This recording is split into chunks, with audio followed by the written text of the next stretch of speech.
Transforming Entrepreneur Path Summit. Today we have Dr. Riley Nadler. Hi, how are you? Hi, Denise. I'm doing good.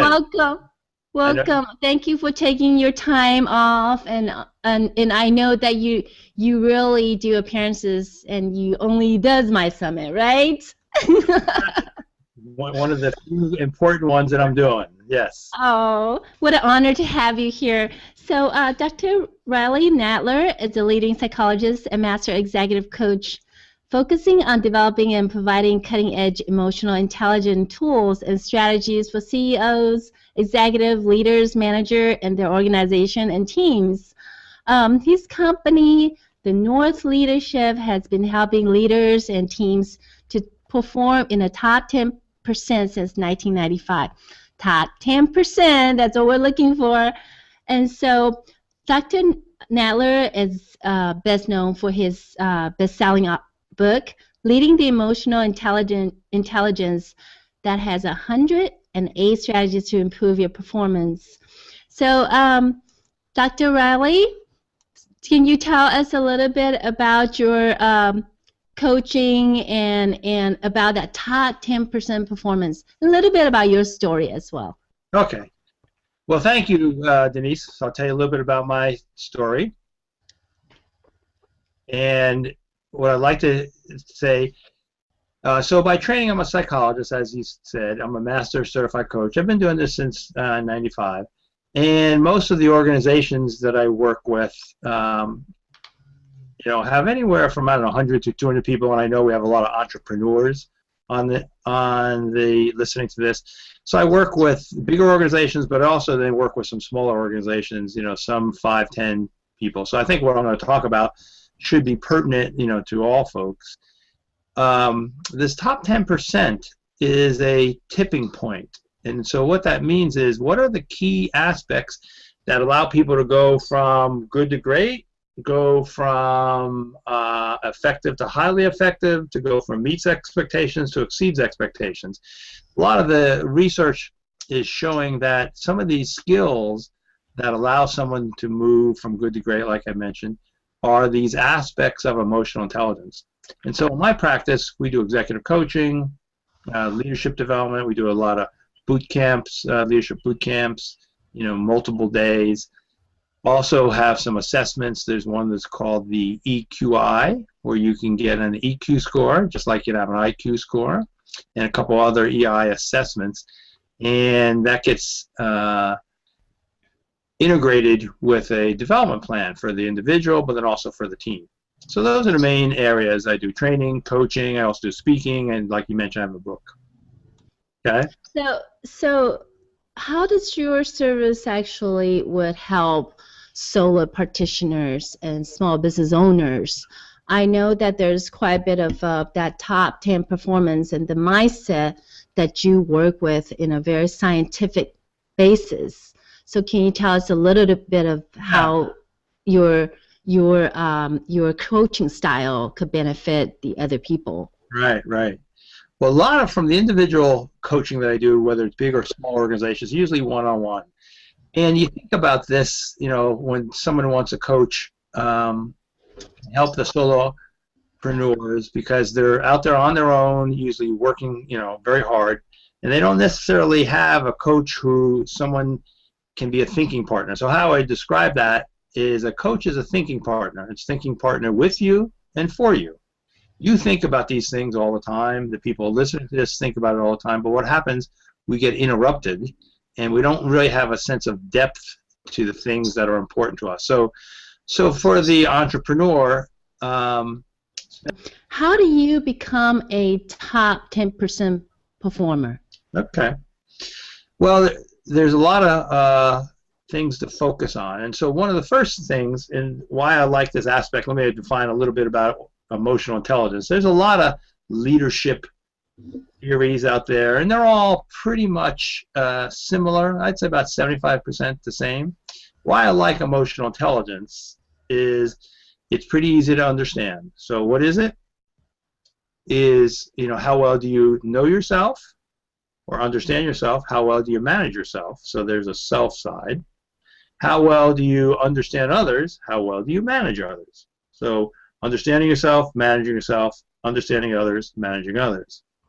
And the key would be, Denise, first to kind of get an idea, where are you on some of these competencies? Depending on the model, there could be 15, there could be 18 of these key assessments that you do on yourself. And sometimes people do a 360. You're familiar with a 360-degree feedback? Yes. And that can be kind of scary and frightening for folks, that your boss would give it to you, your peers, could be customers, the people you work with. And so the first piece is really being able to understand yourself and look at strengths and weaknesses. So the first part of trying to be a top 10% performer is knowing yourself. And the two areas that I wanted to focus more on, there's about 15 to 18 areas. You really want to start with yourself. So one area is called emotional self-awareness. And then the other area that I want to focus on would be self-control. Those are two really important aspects. They're all important, but I think, where do you start? So we know from Socrates, know thyself, and often when I work with individuals, we start with, how well do you know yourself? What are your strengths? Are there a few things that you could do a little more? So Denise, I like to kind of use the expression of, what could you dial up? Hopefully you and we all took a shower today, our listeners took a shower. What'd you do? You dialed up the hot and cold. You just got it just right. Well, that's kind of what you want to do with your strengths. You want to be able to make sure that for the current situation, you're using your strengths well. Sometimes we use our strengths too much. It's like in the shower, it's too hot, and you dial it down a little bit. Someone may be very assertive, and in some meetings, being too assertive could alienate some of your customers, could alienate the clients. So becoming aware of your strengths, and then kind of coming up with a development plan. What do you dial up, and then what do you dial down? And I think, Denise, the people that I deal with, I usually say, this is not, it's not a makeover. You're doing a lot of things well, and I want to listen to what they're doing really well. But are there a few things that you could do more? So it's more of a moreover than a makeover. I'm going to just adjust my camera a little bit here. There you go. So, so that's the aspect. What are the couple things, if I was working with you, Denise, I'd say, all right, what are your strengths, and do you know your strengths? And then are there some places that you could do them a little more? And are there some places, Denise, that you know your strengths, but you're doing it a little too much? And then we would design a plan program for you to monitor that and make, adjustments. So I totally tune in what you just have said, because there's a lot of spiritual aspect to the summit, and I'm so glad that we have you as an expert that came in a very scientific background. And what I have resonated with what you just told me is that it comes back to yourself, your assessment of yourself, and right. Then you tweak around the strength and the weakness, and then you as an expert are able to assess and know how to fine-tune that. Then therefore you are enabled with, of course, our self-help to make a person becoming the top 10 performers in their expert fields. So now the question for you is that in doing your analysis, do you actually bring people back to their childhood or any sort of that nature of it, and then bring them back to where they are and assessing it that way? Or you are totally 100% based on the assessment from the test that you're giving out? That's a good question. So I'm very solution focused, and so now I'm working strictly doing coaching, but I used to have a private practice as a psychologist. Even then, I would help people look at what's working today. We may have a conversation about something in the past, we don't typically I don't necessarily go to childhood issues, unless there's, they bring it up, and then I'd only want to know how is that relevant to what's happening today.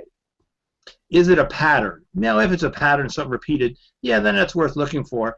But I'd rather focus on their strengths, and I'd rather them know their strengths, and then how do they move their strengths into the future more, and how could they take their strengths and even use them in some other areas.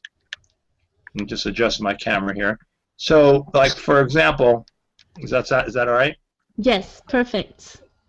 So, for example, I use it, like, one of the emotional intelligence competencies, let's say, is being assertive. That's great, being assertive.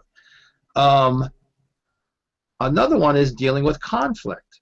Well, someone may be assertive in getting what they want, but they may not be assertive enough, let's say, with their boss, or they may not be assertive enough with their partner.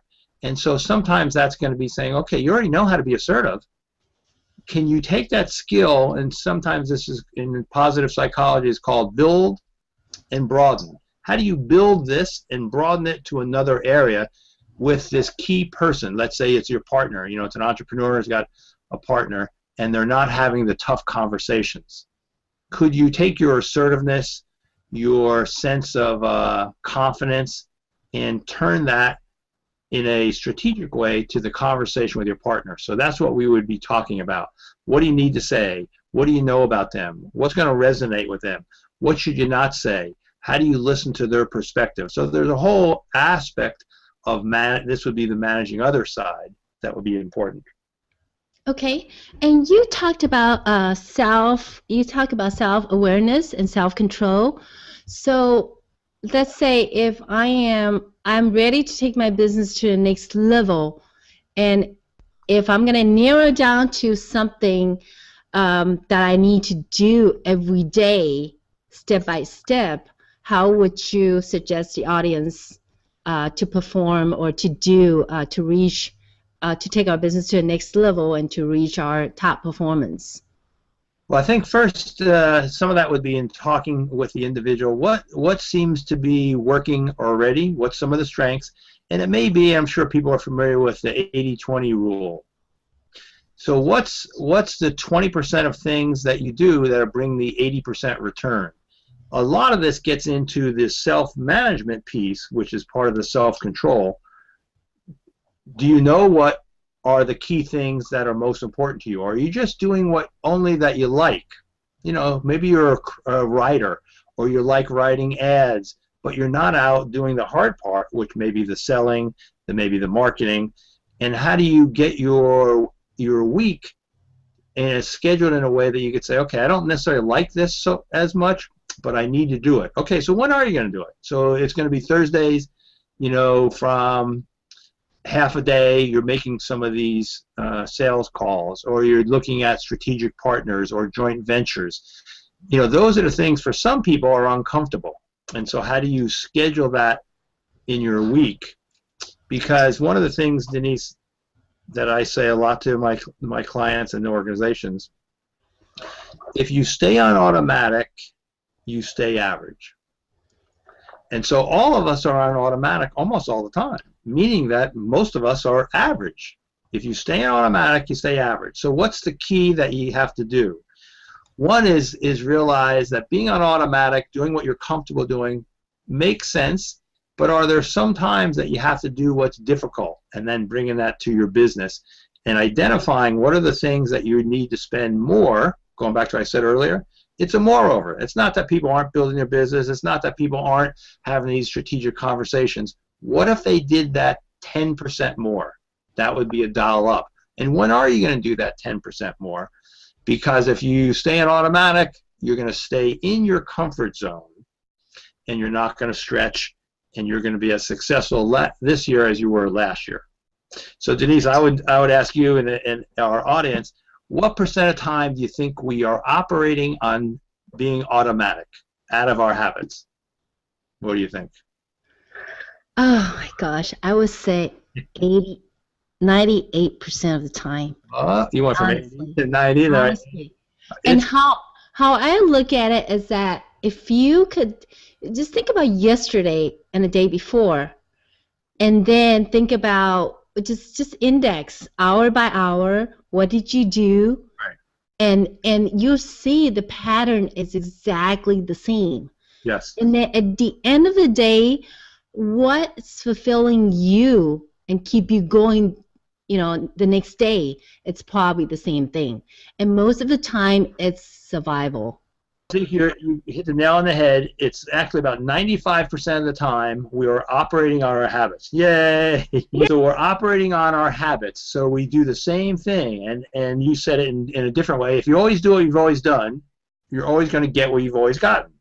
And so my goal is, how do you get people to do something a little different that's a stretch out of their comfort zone? And you also mentioned, Denise, I first heard this years ago from Deepak Chopra, and I'm sure because of the spiritual aspects, people are familiar with him. What percent of the things you think we think about today is the exact same thing we thought about yesterday? Well, you said it. It's about 95%. It's the same recycling of the same thoughts, the same thing over and over. So it's that pattern. And so I think for people to move to the top 10%, you don't have to do a lot different, but you have to do some things different. So I would say it's these micro initiatives that can have a macro impact. Micro, meaning it's not huge, but it's either a dial up or it's a dial down. And when I talk to people, oh, I could do that. It's not a makeover. I could do a few things differently. And some of the research that we know, and this is why I think coaching is important. I think having good friends, having conversations, because we are on that automaticity. There's a difference. There's a researcher called Daniel Kahneman, and he has a book called Thinking, Fast and Slow. Well, the automaticity is thinking fast all the time. We're doing that. We're trying to multitask and do too much. And thinking slow is really where the quality comes. It's being strategic. It's reflecting. You'll get this in coaching. You'll get this in a friend that may challenge you or a partner. And you want to think deeply. But what I love what he says, this is not my term, what he says, and this is about slow thinking, we're lazy. It's too hard to do that. We don't like to think too hard. We want the shortcut. We want what's easy. We want what worked before. And so because of that, that's one of the reasons why we keep doing what we used to do. So how do you spend a little bit more time in this slow thinking? And it could be journaling. It could be coaching. It could be doing a mastermind. I mean, a lot of the things I'm sure that you're going to be talking about, through your transforming your entrepreneur path, is even just listening to these interviews is going to be slow thinking and taking notes and analysis and saying, okay, what am I going to apply? Associate that with people having such a busy energy. Yes. And the busy energy is actually all backed by all the overthinking, the multitasking. Think about, I'm not even done with this task, but I'm thinking about the next task. Right. A lot of speakers in this summit actually have nailed this point that it's about completion and it's not about what you started. Right. One of the things I wanted to share with you, Denise, and kind of the audience, especially what you're talking about in focus, because we're really now talking about self-awareness. So what's going on for me? Do I know what's going on for me? And how do I control myself?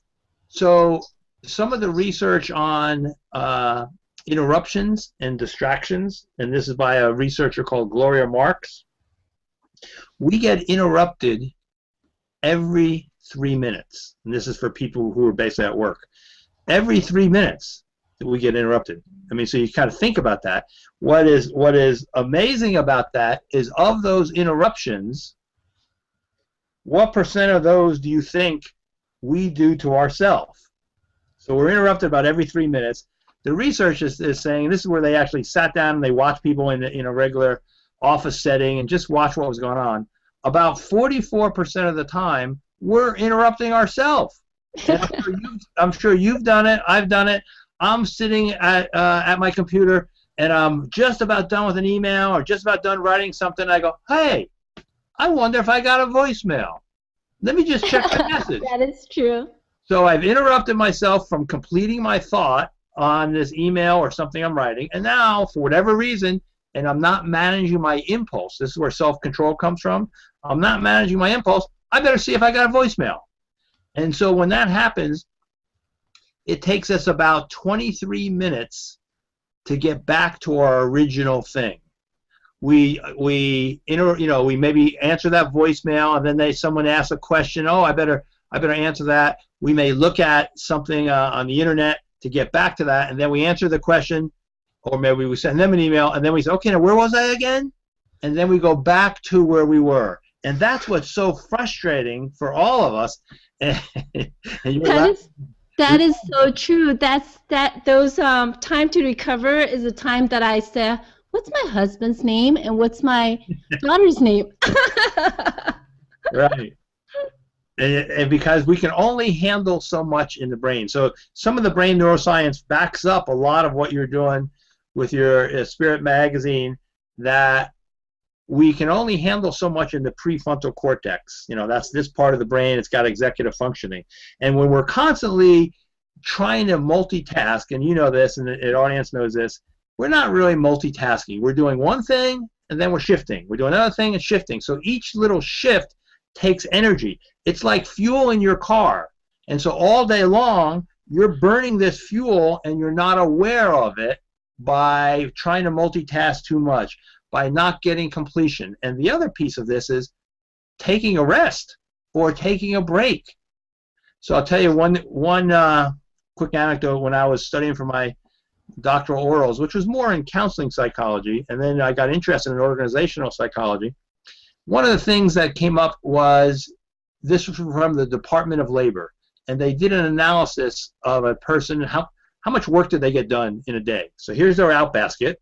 You had person A, who was on it, didn't take a mid-morning break. At lunchtime, they grabbed something real quick. They got right back in front of the computer, and then didn't have time to take a break in the afternoon. And they said, oh, that's person A. Let's measure how much work they got done.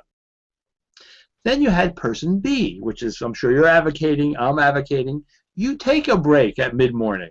You get out during lunchtime and you look at how beautiful it is. I'm looking outside my office and it's a great day out here, and you're savoring some moments. You're having an interchange with someone, or maybe you're just, getting your laundry, or you feel like you have a life. You're out during lunchtime, and then you take a break at the end of the day. Who gets more work done in their out basket? It's not person A. And I remember when I read that, I said, it's not? Person A put more time into it. And that's how we confuse, working on things with accomplishment. They were active, but they weren't accomplishing things. Person B, you may say, well, why person? How did person B spend less time, get more done? Person A is stressed out. They may lost something for 5 or 10 minutes, and person B was recharging 5 or 10 minutes. Person A made a mistake. They had to correct something. Another 5 or 10 minutes. Person B was recharging. So a lot of this is, how do people recharge? I always ask that. And, if you're driving back and forth to work, can you turn off the radio, or listening to books on tape, or trying to be on the phone one way, and just let your mind wander? That's the self-control. That's the self-management, because that's going to help you recharge. Right. So when we mention about recharged, a lot of us would say to meditate. So is there anything that you suggest in a scientific basis? I'm glad you said that.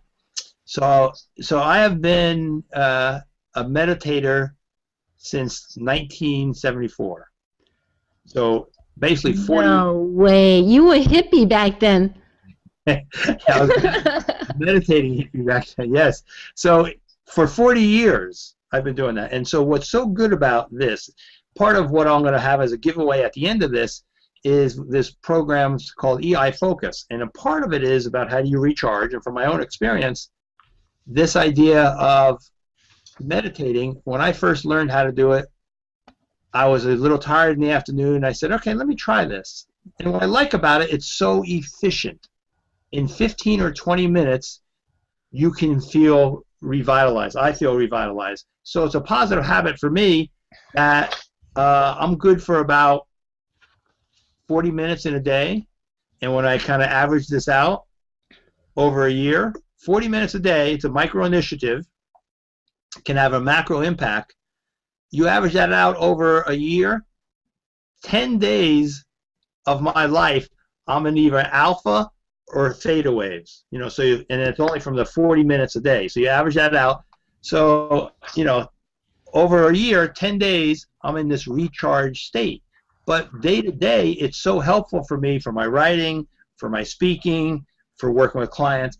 And so I like to think about it like putting gas in your car, that if I don't have that much time, and you say, oh, you don't have that much time, you may stop and get $5 of gas, $10 of gas. It may not take you that long today, but 5 or 10 minutes of meditation, I'm good for a couple hours. Then later I may say, all right, let me get another 10 minutes. So that's kind of where I think it's just so important. And one of the things that I would advocate to folks is, if you're not doing this, the research is now so conclusive about how you can change your brain, and it's talking about what's called the right-left shift. So right here, the right part of the brain's kind of got agitation, frustration, all these interruptions, how come I'm not getting anything done? And if you just do some kind of meditation, or it could be prayer for folks, you get the right-left shift. The left part of the brain is the part that in the prefrontal cortex shows contentment, gratification, satisfaction. So you can change your brain in about 8 weeks if you do 15, 20 minutes. So I tell even executives now, it's conclusive. If you don't do this, and no one can say you don't have time. So one of the things that I have in this giveaway that I'll share now, and we all have our phones right next to us. There's a couple apps that people could do. One is called Take a Break, and it has a 7-minute, and it's got a 13-minute. And let me just adjust this. So a 7-minute and a 13-minute meditation, guided meditation, or Headspace. It's got a 10-minute or 20-minute. There's no excuse. You can't say, oh, I got to go get a CD. Oh, I have to listen to it. You now listen to it on your phone and get that recharge. So that's part of the self-awareness. I need this. Part of the self-control, really the self-management piece, is how do I keep myself recharged. Well, thank you so much for saying this from a very scientific background. It's amazing. It's such a great confirmation. So the next question I have is that I think that's very important. How do we lose our IQ points? Okay, so if you're not recharging and you're constantly dealing with stress, there's going to be a time that your brain is on overwhelm, this part of your brain here. And many of your listeners know there's a part in the back of the brain that's called the amygdala. It's the feeling part of the brain. So now there's 4 F's, that we used to tonight, fight or flight. Well, now it's fight, flight, freeze, or faint. Some people are so stressed that they faint. So now you got the 4 F's, and if you're not recharging, you are setting yourself up